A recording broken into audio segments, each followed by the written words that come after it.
Hi, everybody. It's Dale Walsh, the Poetic Warrior.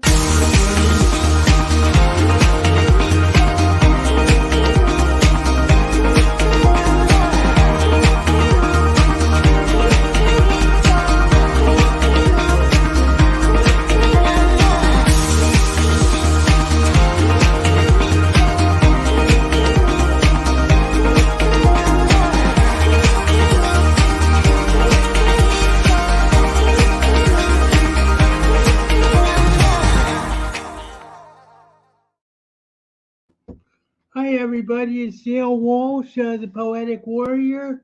Uh, I'm afraid that our guest hasn't shown up yet, so uh, basically, we'll probably kill some. Her name is Annie Rich. She's a podcast host from the Georgia in Russia, and she it's midnight at her time, so I don't know if she ran into a technical glitch because maybe they don't have StreamYard in Georgia, or whether something else happened. I've been wait. I got my phone here in case she comes through, but uh, basically, I guess I'll just improvise by reading some poetry from my collection for those who hate verse by D.E. Walsh.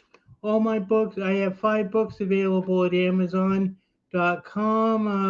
and you go to Poetry Books by D.E. Walsh, and they should come up, and hopefully Annie will show up soon. She knows I just texted her, and she knows it's time to go. So, but I think we should start off this session in case she doesn't show up with a Christmas poem, because that's the season it is, and it's called Celebration the Christmas Season. So it goes like this.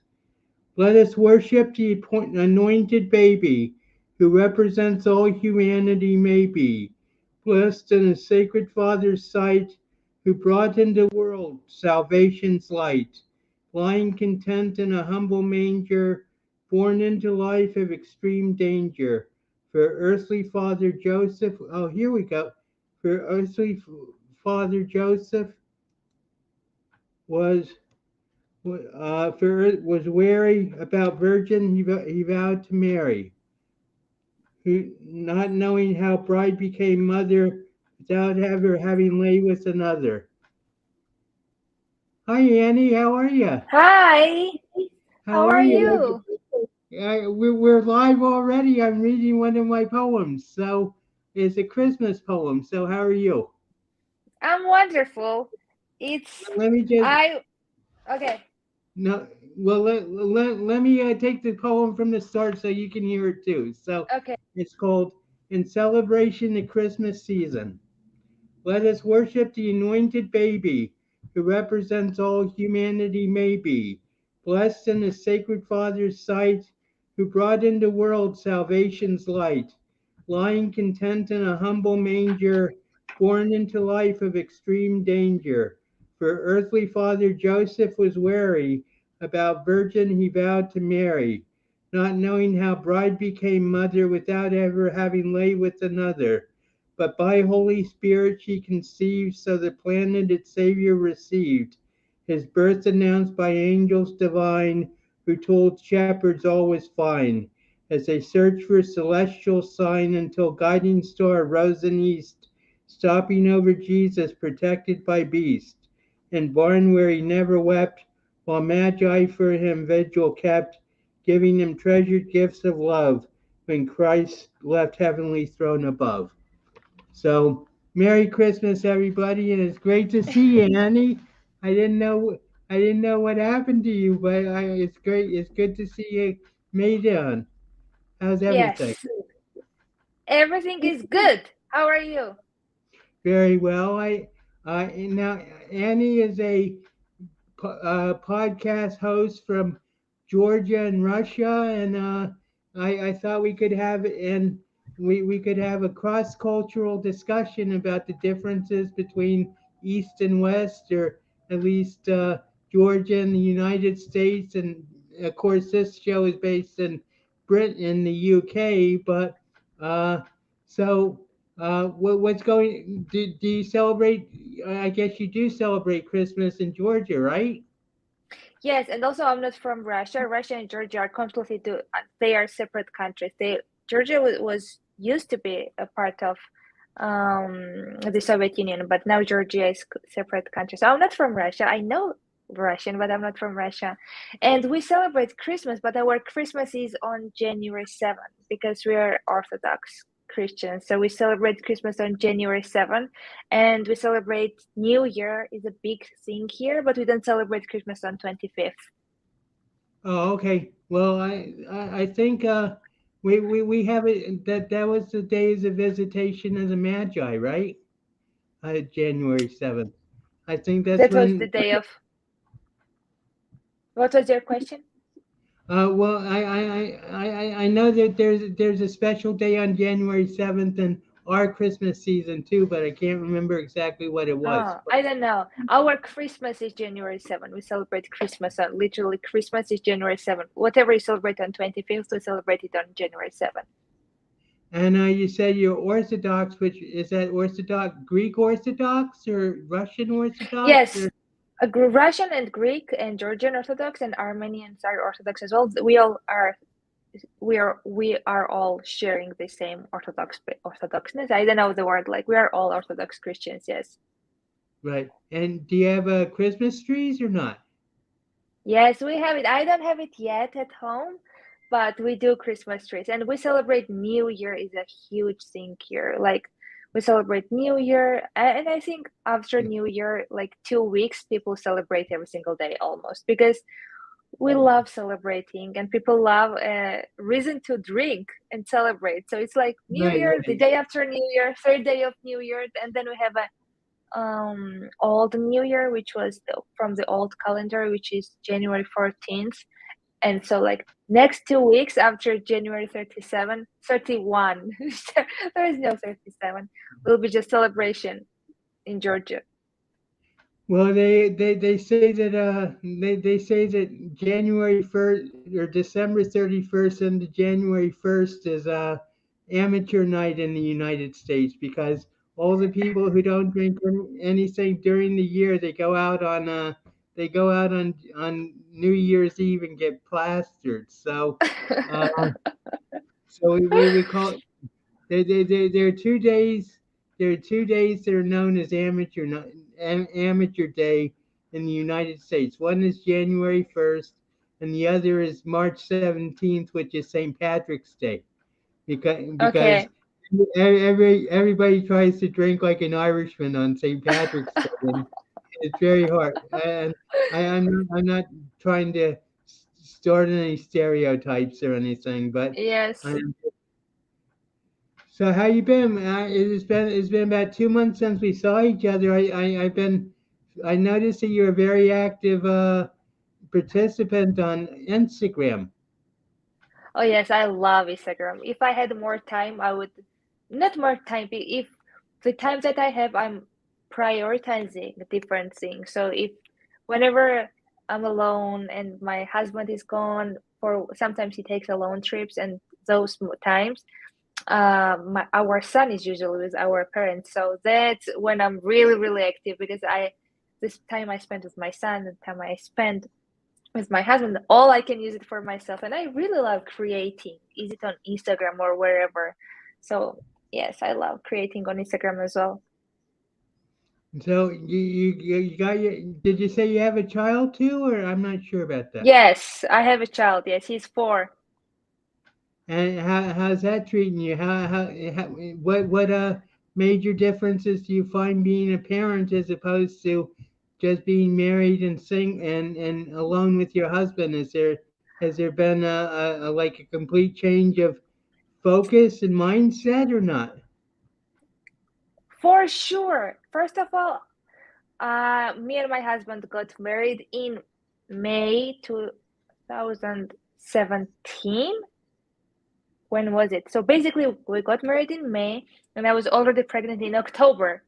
So we didn't have a lot of time alone, but it made huge shift in my life. I literally am completely different person after I gave birth, because when my son was born and mother inside of me was also born, so I had to adopt this different personality and part of me and learn how to be a mother.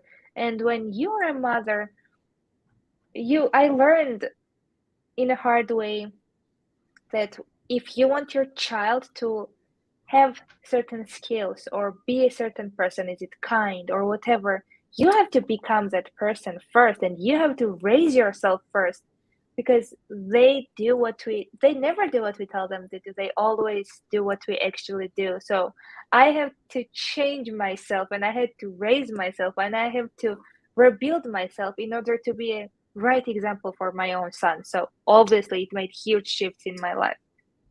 Right. And now is he in school yet or not? Not yet. He's in the preschool, and he will be in school in 2 years. And what's the education system in Georgia? I just figured we could use this as like a transcultural exchange of like Yes, getting into Georgia. Is it like it? So what's the yes. education system in Georgia like? So in the US, you guys have preschool, pre-K, and all of that, like the high school, middle school, elementary school. We just have one school from first grade to 12th grade. People go to the same school unless they decide to change the school. They can stay in the same school. I, for example, from my preschool to 12th grade, I was in one school because they had preschool and they had also all the like from first grade to 12th grade. So we don't separate schools. We have like all in one building, all in one system. And it's different. It's much more relaxed, but sometimes relaxed cannot be always good. We're in the United States. It's very, how can I say? Obviously, it's flexible, but it's still disciplined. They still have rules. Everything is written down. You get your notices, which I like. And here it's more relaxed. And it has its own advantages and disadvantages, both of it. So schools are different for sure here. Well, they say that the United States educational system is directed toward making workers, and Oh yeah.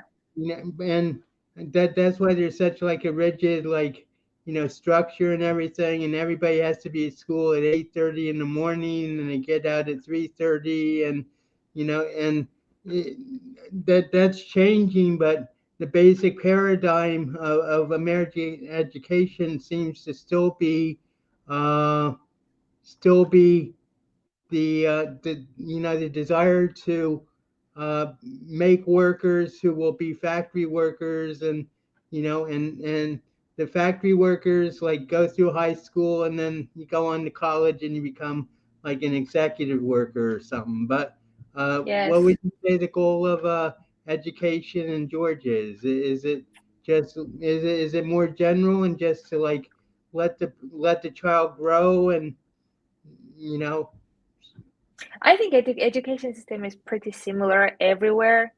It's not better or worse here. Obviously, there are some schools in the United States that offer better quality of buildings, better quality of labs, teachers, but it's not majority schools of the United States as well. But obviously, if you compare the buildings, if you compare the teachers, the funding that the schools have in the United States, it's much greater than the funding that the schools or universities have here. So the quality is also very different. And here it's the same. Schools are meant to be like it's not for education, it just it's not even giving you basic life skills. So that's why for my son, I chose the preschool that is not oriented on learning all the languages and all the mathematics and whatever. It's really teaching kids the life skills, and it's based on play and freedom, which I personally value and I like. So that's why I choose a different type of preschool for my son, so he can have his childhood. I don't want to be him a genius at 4 talking at 5 languages unless he has a natural talent or interest in it. I want to nurture his own interests. So they just you can still find a school that suits to your values everywhere. well I know you spent 6 years in the United States, correct? Yes. So were you a student, or what were you working, or how old were you? Could you tell us about that experience Yes. and how it affected you? Yes. So my husband actually was a student in the US in Minnesota, Minneapolis, Carlson School of Management. That's the school he went to. I think the U of M is the whole name of the university, University of Minnesota. And we were classmates in school actually. And he went to the US, and obviously we wanted to be together. So I came in the US with him as well because I loved him and I wanted to be with him. And that's why I was in the United States and I lived there for 6 years. And I lived in many states. We also lived in a van for 8 months with our 2-year-old and traveled all around, which I can tell you whenever you want to or if you want to. I'd love to hear about that. Where'd you travel to? All you say all So, around, but oh did yes, did all you around. did you get a van or something, or? Yes. So we first when we arrived, we lived in Minneapolis and we moved like 3 or 4 times in Minneapolis as well. We moved a lot, even changed the apartments a lot because at first we were living with 3 other guys, his roommates, and they were amazing, but I found out I was pregnant and we were living in the Dinky Town, which was literally a student town, and there were so many parties on the weekends. And I was pregnant. I wanted a quiet place, so we moved. And then, because when we gave birth, there was no parks next to us, so we moved again. So we needed to family-friendly environment. And then at one point, my husband lost his job, and someone told us there is a job opening in Kansas City. Do you want to go there? We said yes. And in 2 weeks, we were in Kansas City. So we sold what we didn't need. And we packed everything in U-Haul, whatever we could fit in the small U-Haul. And we were just in Kansas City. We haven't even seen the apartment. We just found the apartment last minute. And we were all we were like planning to sign the paper. And the manager was like, do you want to even see the apartment? And we were like, oh, that's a good idea. Let's see the apartment. And we loved the apartment. Um, but we didn't move because we didn't like Minneapolis. It was just why not? Our motto was always like, why not? What's stopping us? So in Kansas, we lived for 9 months, I think, and my husband is not. He's a really entrepreneurial. He has his own business now, and he was working for someone else, and he was very unhappy. And I felt this urge in my body to move again. And I was watching this beautiful video. Hawaii was mentioned in the video. It wasn't about Hawaii. And I just got the idea, what if we move to Hawaii? My husband was at work and I texted him, let's move to Hawaii. And he was like, oh, such a great idea. Let's do it. And I was like, no, I'm serious. Let's do it. And it took way more than 2 weeks. It took 2 months. And we broke the lease. And I know that is irresponsible, but we were ready to go. And in 2 months, we sold everything because you cannot take a U-Haul to Hawaii. You need to take Right. plane. We sold everything. And imagine we were a family, so we had a lot of things. And I had the habit of decluttering like monthly. And I thought I didn't have many things, but when I looked at my stuff, I had a lot of things and I had to let go 99.9, I don't know, like majority of my stuff. We had to just sell whatever we could sell or like just donate and leave everything we owned. We just left with one big suitcase, one carry-on, and a yoga mat for 3 people. And we started life literally from scratch. But before we moved to Hawaii, we were like, oh, let's make it even more different. And we decided to do a van life, to buy a van there. And we found a van before we moved to Hawaii. We have no apartment in Hawaii. We have a van, but we cannot live in the van. And obviously, we have not bought the van. We know that we want to get this one. We don't have any apartment. And it's like we found apartment because it was so challenging to get apartments in Hawaii because they banned Airbnb because hotels were not making any more money. So you couldn't get any short-term apartments. We found the apartment I think few days before our flight. And we arrived there. The guy was amazing. We went there and we had 1 month. So we started to renovate our van. We got the van immediately. It was just meant to be. You know how sometimes when things are meant to be, it just flows. We bought the van, we started renovating, and it was challenging because we had a big time difference. It was 6 hour time difference. Our toddler is 2 years old. He's waking up at 12 a.m., sometimes 3 a.m., not going back to sleep. We have to figure out how can we just renovate this van, and we have no idea how to cut the roof or do the flooring or paint or do whatever at the sink. So we were figuring out being with this toddler, and now he's 4. He's a literally regular human being. He was then before as well, but at 2 they don't understand that much. They cannot communicate that much. So it was chaotic, but somehow we managed to renovate this van and starting van lifing. And we lived in the van in Hawaii for 5 months. And then COVID happened. And long story short, then when COVID happened, we moved to apartment. And then we decided to do the tour of a mainland. And we sold the van. We moved on the mainland. We bought a ticket for California. We moved on California. Next day, we got a van. And it was the most beautiful van. Everything flowed beautifully.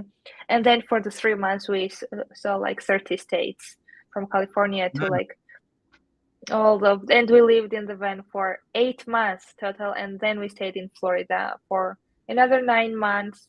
We settled there and then we came back to Georgia. That's a very long story short. Well, I really Long admire story long. I really admire your adventureness and adventuresomeness, I guess is the right word. And Aww. just the way you go with the flow and you let things happen. That's one of my weaknesses. Is I've been in Hackensack for 41 years and 46 years, and it's just like I never like really like took the opportunity to just let give myself to fate in the universe and do what had to be done. And then and the fact that you did it with a little baby is even more impressive. Thank you so much, Dale. And so the baby was born in Kansas City. No, he was born in Minneapolis. Oh, okay. So he's from Minnesota. Right. Now is he eligible for like dual citizenship or something? Or Yes, he already has a dual citizenship. He has both Georgian and US citizenship. right. I just wanted to say I didn't mean to insult Georgia by saying it was part of Russia. It's just like I just wanted to distinguish it from Georgia and the United States. So that's why I said Yes, of Russia. course, sure. Sure. But it's like I have to say that because a lot Right. of Georgians have, I don't mind, but a lot of Georgians have a conflict with Russia and have very strong emotions with Russia. And I really want to honor my country and what they feel. And I want to always mention that Georgia is not part of Russia because majority of the Georgians don't like Russians. Basically, Georgia was destroyed by Russia a while ago, right? About like 20 Not years ago. destroyed, but it's like they are still occupying Georgia and trying to um, basically take part of the land from Georgia. So that's why Georgian people, majority of and I don't get that because it's not all Russian people that is doing this to us. That still is a victim mentality. But people can think whatever they want. I'm not judging them because I don't know about their past. I don't know about what they have been through. But it just I love everyone. I love everyone who makes me feel good. Well, we love you too, Annie. Oh, thank you. And uh, so, uh, what's the biggest?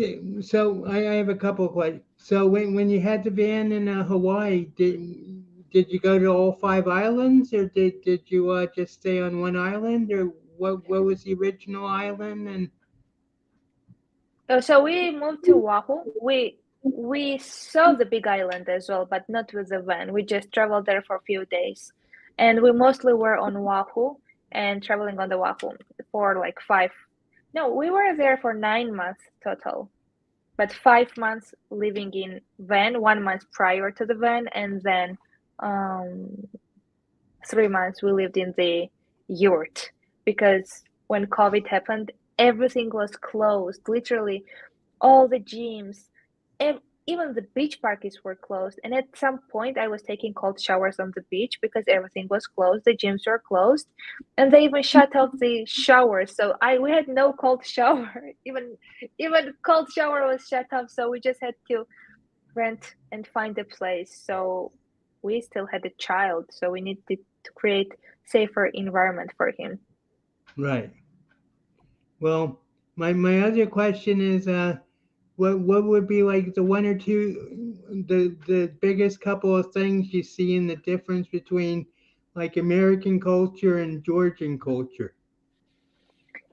For sure, food.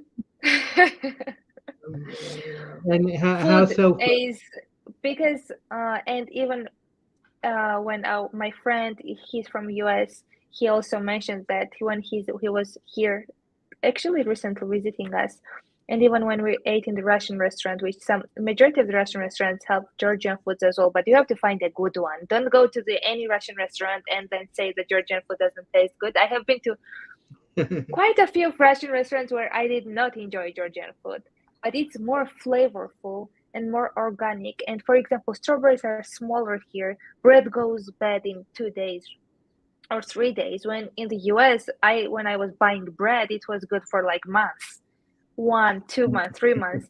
And here, bread goes bad easily. Fish, meat, it's cheese, so much better quality because it's made in the villages, and food is more organic and it has a better quality, and it goes bad way faster than in the US, and that's a good indication that it is good for our bodies. And second would Right. be people. Here, people are more aggressive, and in the United States, people are more passive aggressive. That doesn't mean they are arguing you in the street, but if they have if they are getting angry, for example, you would know that. But in the United States, it's like people want to show you how they actually feel. They are more like passive aggressive. They might be smiling at you and hating you. Where Right. people, if they hate you, they're like, oh, like being very, very honest, which you never know if it's good or no, not. And also how people treat each other. Here, everyone knows everyone. Neighbors, they know each other. Majority, like whole buildings know each other. They know people in the next building. So there's a community. Where in the United States, people might be living in the same building for 20 years and not know each other. It's more I, like I have my own life, you have your own life. What were you saying? I said I'm guilty of that. I have like basically no contact. I've been in this building for 41 years, and I used to have like more friends in it, but now it's just like everybody stays to their own self, and basically. So, Yes, that's Elizabeth, different. Olivia Gagnon said, "What's your favorite dish? What's your favorite meal?" Georgian meal. Okay, I love healthy food, but not all Georgian food is healthy. But with the taste, okay, not how it makes me feel, but the taste I like. I love hingali, which is basically like dumplings, but it has a different shape and it has a different size, and texture is also different. So it's like meat inside of this doughy. It's kind of like Georgian dumplings basically, but it tastes way different than actual dumplings. And I also love, what else do I love? I love majority of the food. I love katleti, which is meat, kind of like patties you put in the burger, but it tastes so much better and healthy because we have a lot of flavors. So food is very flavorful here. So hingali would be one. I like khachapuri, which is a cheese bread, Georgian cheese bread, but it's not a regular cheese bread. It's something else, something different and delicious. And I don't know, it's just amazing. That would be my two. But on the healthier side, I love things with vegetables, meat, and carbs together, which we have few dishes like that. They are all together, and I love to eat those. It makes me feel good. Oh, okay. Well, one of the things that got me on your show was the fact that you said that your father was a schizophrenic. So how did that affect your childhood? And I mean, was he basically hospitalized a lot, or was he pretty independent? Or tell us about your father, if you don't mind. You don't have Yes, to. of course, of course, of course. So my father was diagnosed with schizophrenia when I was 4 years old. So I was pretty young to understand what was happening in our family, what was happening to my father, because my son is 4 years old right now. And when I'm looking at him, he's very smart and he's very clever, but you cannot fully understand. My father he had his delusions and he had hallucinations. So I couldn't understand why my father was screaming at the walls, basically, literally, why he was talking at the wall, and why he was just like by himself talking and having what was literally happening. So at that age, you don't understand things, but as I grew older and older, I could notice that I wasn't enjoying being with my father, because and if he was his when he was drinking and getting all his medicine, it was pretty under control. His mental illness was under control, but sometimes he would get tired of getting this medicine because it can affect people, it can affect in different ways. So really he sometimes had this moment of like, I don't need this anymore and I don't want to drink my medicine anymore. So that was the times when he would have these hallucinations again. And I remember one time he was taking me to school and he started to just talk out loud and everyone was looking at us. And I think I was pretty in first or second grade. And I came home and I told my mom that I don't want him to take me to school anymore and I would go alone. And obviously it affected my childhood. But I think my parents did an amazing job of not victimizing my childhood and not victimizing his life. We were never talking about him like he's crazy or he's mentally ill. We were not denying it, but we were accepting him as a regular person because when he was taking his medicine, he was just a regular human being and his schizophrenia was pretty under control. If he was drinking alcohol, obviously it would get out of control. But I think there were challenging moments, and I had a lot of shame. Growing up, I was never sharing with anyone that my father had schizophrenia because that's how I was told. I was told not to say anything about it. But right now I see it as my superpower because I have a different level of understanding that majority of the people don't have about mental illness. And I can give the people compassion and love if their loved ones are going through or if they are going through. And I don't look at them as crazy. I see them as regular human beings and I can really feel the pain that they are going through because I personally have experienced that. But for some extent, it really created this gap between me and my father where just now I'm trying to learn more about him and understand him and ask him more questions rather than just not seeing him. Like, I'm trying to see him more than his schizophrenia. And I'm trying to ask him Right. more deep Seeing beyond questions. the label. Yes, and Seeing connect to beyond the the label, person. right? Yes, I'm trying to connect to the person inside, and I'm trying to understand why all that happened. Not to just blame him, but trying to understand because I want to, if I'm going to have a deeper connection with him, I'm going to have a deeper connection inside of me with my inner child and with the parts of myself, if it makes sense. So that's why I am to connect to him even more. Right. Well, uh, I know the hell. As a schizophrenic myself, I know the hell I put my family through. So it's good that Yes. but uh, but that's basically the basic goal of this of the mental health warriors, which is where the show is to end the stigma and to see all the mentally ill as the people they are rather than the labels or the behaviors that they exhibit when they aren't doing well. And I, I why don't you tell us about your coaching? Because I'm very interested in like who's your avatar, who's your niche, and who do you direct your coaching to, and what's that all about? So I don't have any specific niche because I love to do a lot of things. I have a lot of interest. I'm curious about so many things. Even like my podcast, I interview people from all over the places and all over the world and about all topics because that's just how I am. But for my coaching, what my majority of the work is about understanding and releasing the childhood trauma. That's also conscious parenting if you want to become a better parent. And the thing is, you have to work on yourself. So it's still letting go of your childhood traumas because if we don't let go of our childhood traumas, we're putting all the trauma to our children. So basically, the work that I do is to help people understand why they do whatever they do, and to let go of it. And I also teach yoga online, so you can just we can connect. I also love to do tarot readings and card readings and oracle card readings.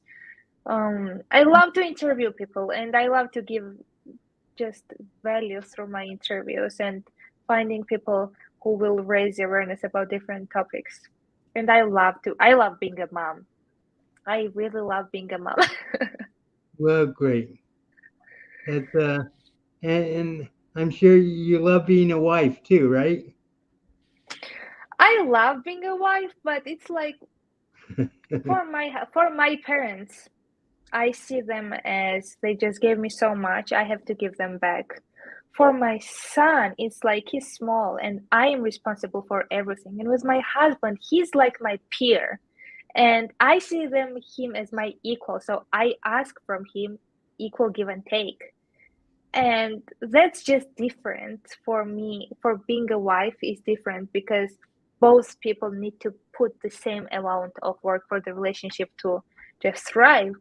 And when I'm with my son, it's like he's too small. I am the one who has to like teach him and guide him and give him. And I'm also learning so much from him. But I don't always love being a wife, where majority of the times, I love being a mom. Well, I had a coach who said something that about um what I forgot, I lost that thought, but basically I heard I've never been married, so I can't really comment on this that much. But basically, it's not each partner not doesn't have to give 50%. Each partner has to give 100%. And oh, I know what I was going to say. Exactly. And one of my former coaches used to say that our children are our greatest teachers. They are, because they mirror ourselves back to us. They do whatever we do, they say whatever we say. So they are literally showing us, reflecting ourselves back to us.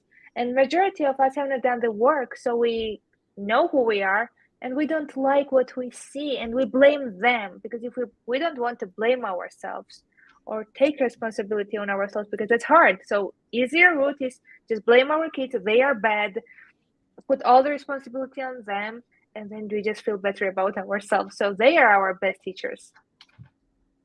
Now, do you have any people that you sort of look up to as parents? I mean, obviously your own parents, but do you have people that I mean, like outside people? Have you ever taken like parenting coaching or Mm. anything like that, or is it just like all self-taught and you go along as you go along?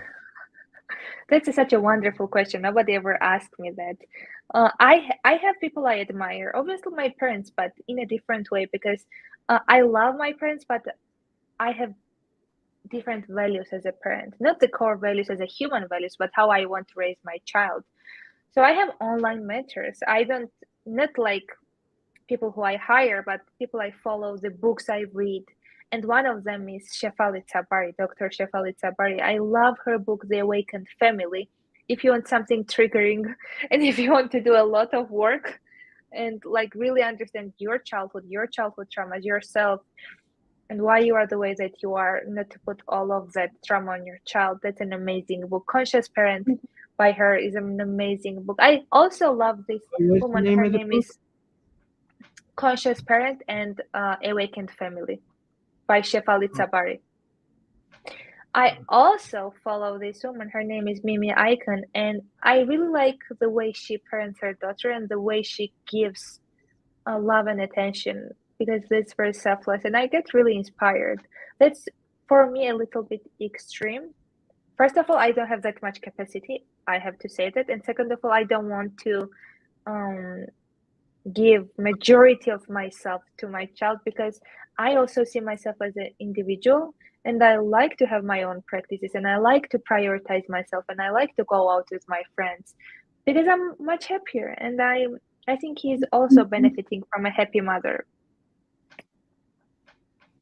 One thing I found in my own coaching is what you just said about giving yourself completely, to your child and sort of like losing yourself, because I find that that's like one of the major, one, if not the major situation or issue with my coaching clients and my family of schizophrenia coaching business, is that people are that the loved ones are so concerned and even consumed by the health of making their loved one, healthy, at least comfortable and everything, that they lose a sense of themselves. And that's what I try to do in my coaching, is to rebuild them so that they can deal with the schizophrenia and deal with the problems that their loved ones are going through, but also get back that self-esteem and that love of life that they might have lost by becoming codependent on taking care of their loved ones. Yes, yes, yes. We need to remember that we are humans as well, and we need to give ourselves the practices that makes us basically, that makes us happy and feel good. We need to keep doing all of that. I agree, and uh, but it's very difficult sometimes. I mean, it's one thing. I mean, you have like what they call helicopter parents, who are always like just like hovering over their children, like monitoring their every move, and it's, as I see it, it's like a very difficult balance you have to achieve between like the helicopter parent and the parent who gives too much freedom, because children obviously need direction. They need not necessarily discipline, but they need direction, and and how do you find that balance? I think I love discipline myself. I love having practices that ground me. For example, I work out every single day, I meditate every single day, I do these things every single day. But I also have a moments of flexibility within my day where I do whatever I feel I want to do. So what I'm doing for him is like I am having this discipline, which discipline is not bad. Discipline is like when you come at home, you put your shoes at its own place. Discipline is like when you're done with to playing with your toys, you have to clean up your toys, because we like to have a clean environment. And I also explained that clean environment affects our mind and we feel better. So that is my discipline, but I give him flexibility inside the discipline. For example, I'm giving him two outfit choices and I'm like, which one do you want to wear? He is still having a choice, but I am giving him the outfits that I think that goes together until Right. he has his own taste. But he is also choosing which one he wants to do. And also, I'm giving him options like, which food do you want to eat? Do you want to eat this or that? And he is still feeling powerful and doesn't feel powerless, because childhood is a prison. Imagine we are dictating for them what to feel, what to say, what to do, when to eat, when to sleep. And if we can give them flexibility, as much flexibility through the discipline, they won't have this feeling of powerlessness that majority of us were growing up feeling. And also, our parents were victim of victims. They were raised by their parents who were unconscious, and somebody has to break this cycle in the family. And if you know a little more, you can do a little better, and you are literally saving generations. You are not only raising your child will raise their own children, and so on. So if you can change and heal at least one trauma, you are healing the whole generations. Right.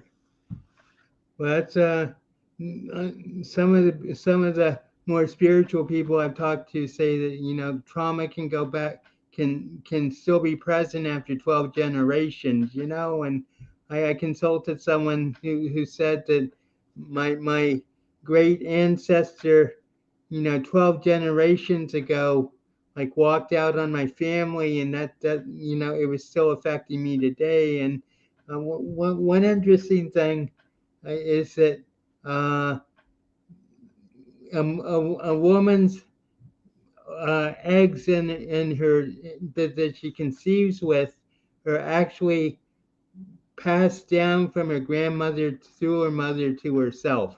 So that means that the grandmother's trauma, the mother's trauma, and your own trauma are all like contributing to the genetics of that egg. So Yeah. it's very important to like break the generational cycles of trauma and hurt and everything that.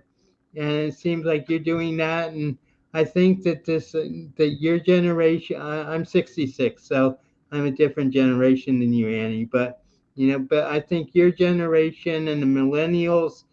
People always put down the millennials and everything, but I think they're doing a great job of like breaking those generational cycles, and they're starting to have kids now, and there's just like such a completely different mindset because there's so much more known about you know development. And I meant they say that all problems with adult self-esteem begin in the first 7 years of your life. So the first seven Yes. years of your life are crucial.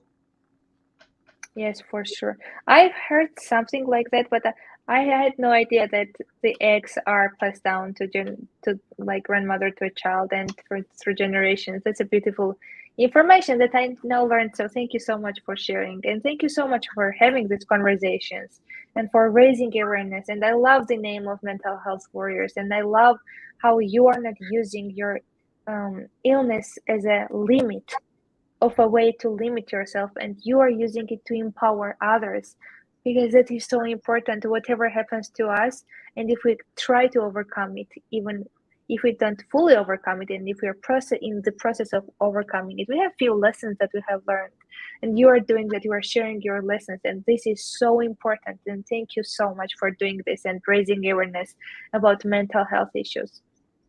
Well, yeah, I feel it's basically sort of selfish because I feel that I'm like able to express things about schizophrenia and about myself that are true for schizophrenics that 98% of the other schizophrenics either don't think about or don't have insight into, or they're just like unable to express themselves. And I've written like 4,500 poems, and God just gave me a gift for communication. And I used to say that fear of exposure was my greatest fear, and I'm getting over that now. And I really want to like be able to be a spokesperson for schizophrenia, for schizophrenia, and show people the positive things that can come out of it, rather than just like these mass media myths of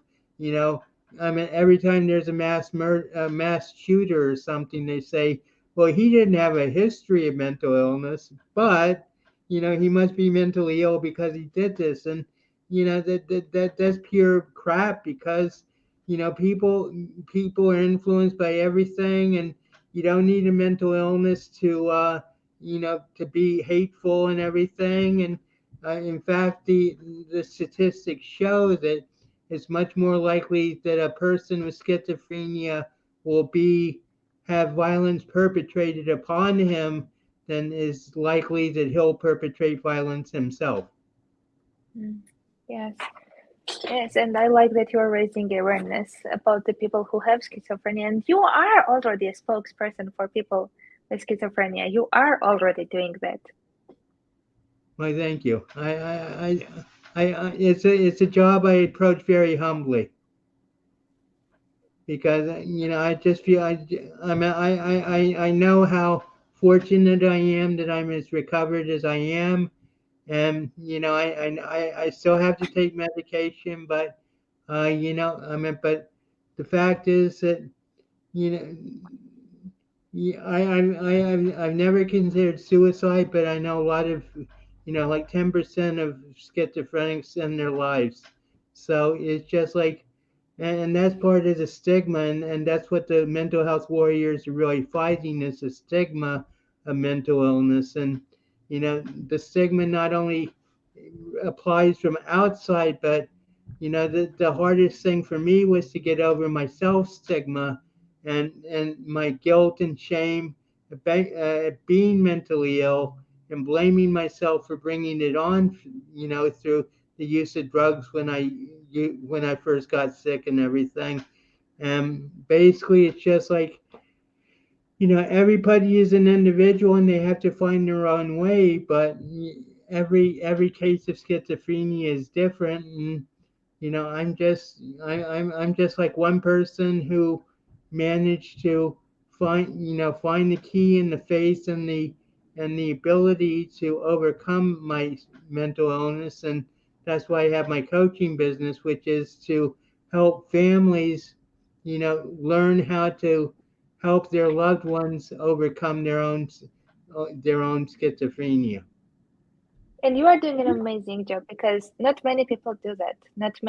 There are not many people who have actually schizophrenia and who have this deeper understanding and insight, coaching other people who can then support their family members, husbands, wives who have schizophrenia. And you have this unique insight of, like, a majority of the people are outside of it, and you have the inner insight as also inside. So good job that you chose to bring value with something you struggled for a very long time. Well, people are always saying that I'm a hero and I'm so courageous and everything, but when I just look at like other people's, I mean, with or without mental illness, just look at other people's lives and some of the things they have been through and everything. I mean, I was hospitalized 15 times, and I'm very proud of the fact that I was released 15 times.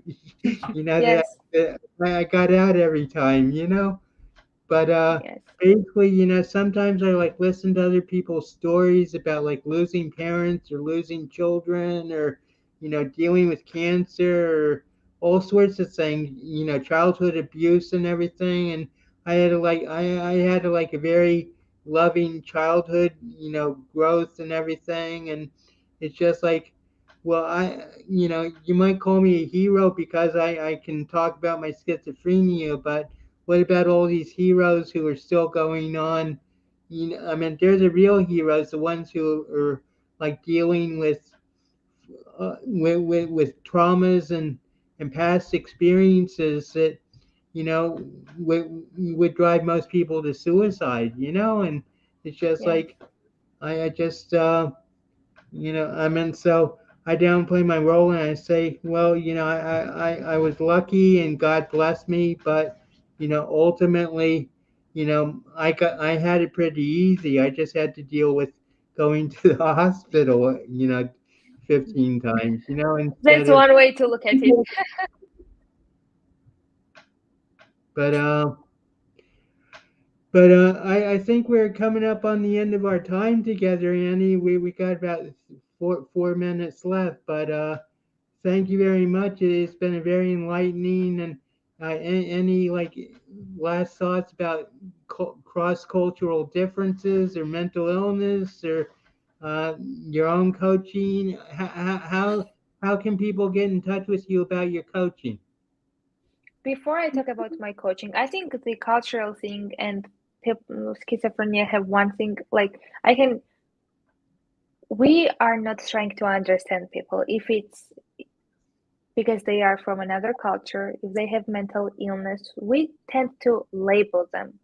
For example, there are certain words that we use in Georgia that is very unpleasant to use in the United States. So if someone uses those words, we might just label them as rude. When in reality, if we ask more questions and become more curious, we are going to try to understand people rather than labeling them and thinking that, oh, they are bad or their behavior is bad or they want to harm us.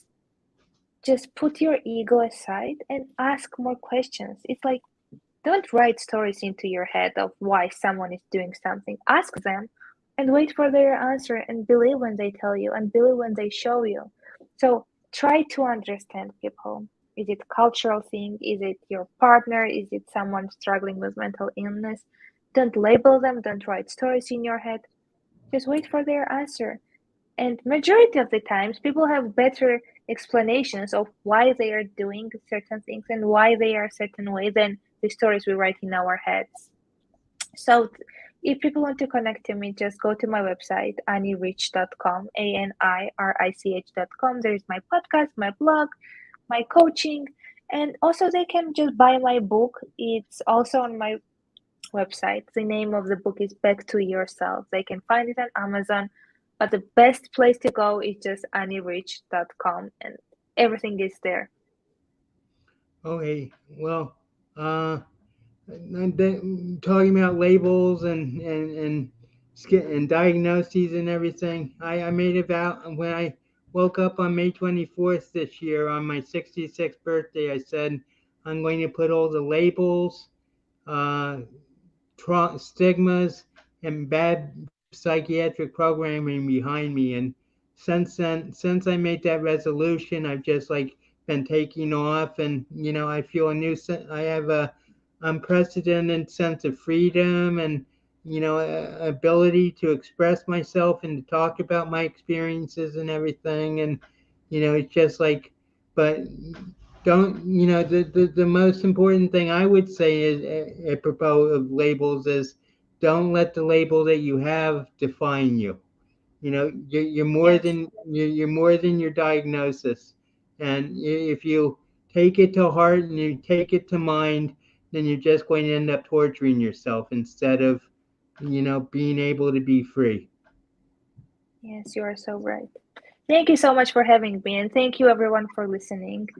And have a beautiful rest of the day or night, I guess, Well, wherever people are. thank you very much, Annie. It's been a real pleasure, and I hope people tune into your podcast. And I had a great time on it, and I know that you put the link on Instagram too, right? So if people wanted to find you on Instagram, how would they do that?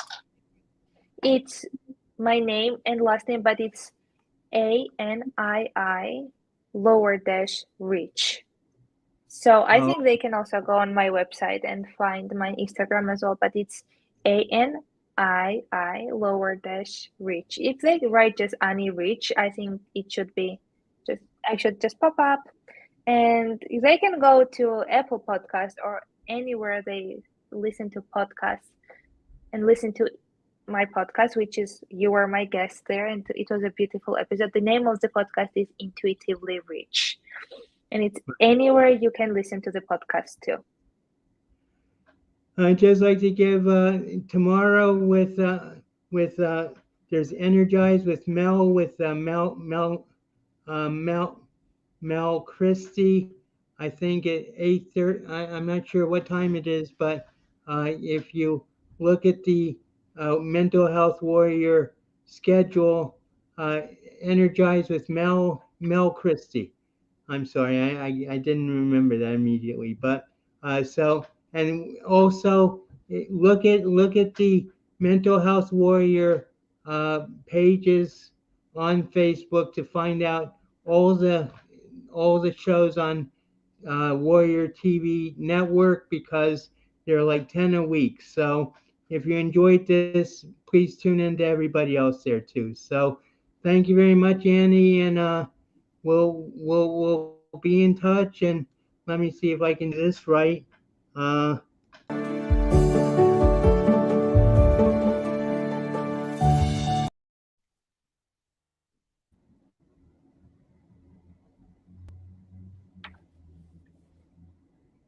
it's let me see.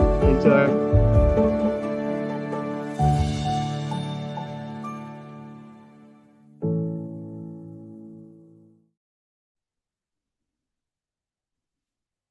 okay. Well, have a great day, everybody, and thank you, Annie. Thank you so much, Dale, and have a beautiful